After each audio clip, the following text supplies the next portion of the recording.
Let's talk about the Thai princess who just passed away after being in a 3-year coma. Not only is that something obviously horrible for her family to grieve, but it is also a very interesting conversation starter for Thailand and its history of monarchy and its very special version of democracy. See, I just went to Thailand and then created a video for my channel, Global Curious, all about the unsettling feelings that I felt while being in Thailand, particularly when it comes to the people's relationship with the monarchy.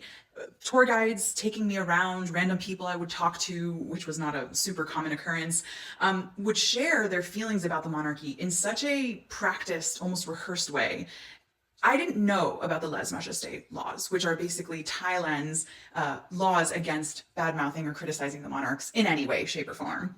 Turns out they have some of the harshest lèse-majesté laws in the world. You can go to prison for decades. Once I learned about these lèse-majesté laws, it all crystallized for me. The people I would talk to about the monarchy there talked about the king in particular as if he was basically divinity. And what's interesting is in the Buddhist traditions in Thailand, the king is actually seen as what's called a bodhisattva, which is this divine enlightened being. So as a monarch, you are given the title of a divine enlightened being. What's interesting about the princess's death is that she was the lead figure in line for the throne. The king has 7 children from 3 different women, and she is the one who was like the people's princess. The people loved her so much, and with her loss comes the question of who will succeed the crown.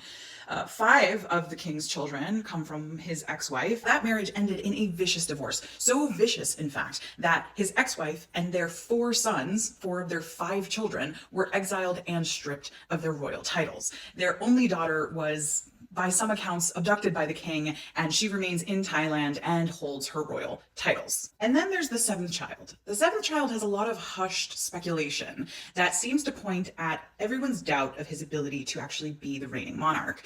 But technically, he is in line for the throne and may just be the heir apparent because he is the only son left with royal titles.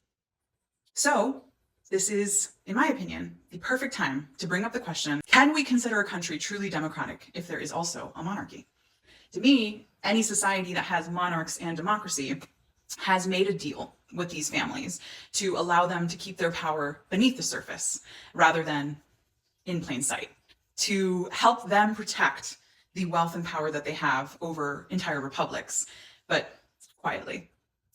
I think this is a perfect opportunity for us to have this conversation. So tell me, does a monarchy belong alongside a modern country that has a democracy, or does it rule out the actual concept of democracy? School me in the comments.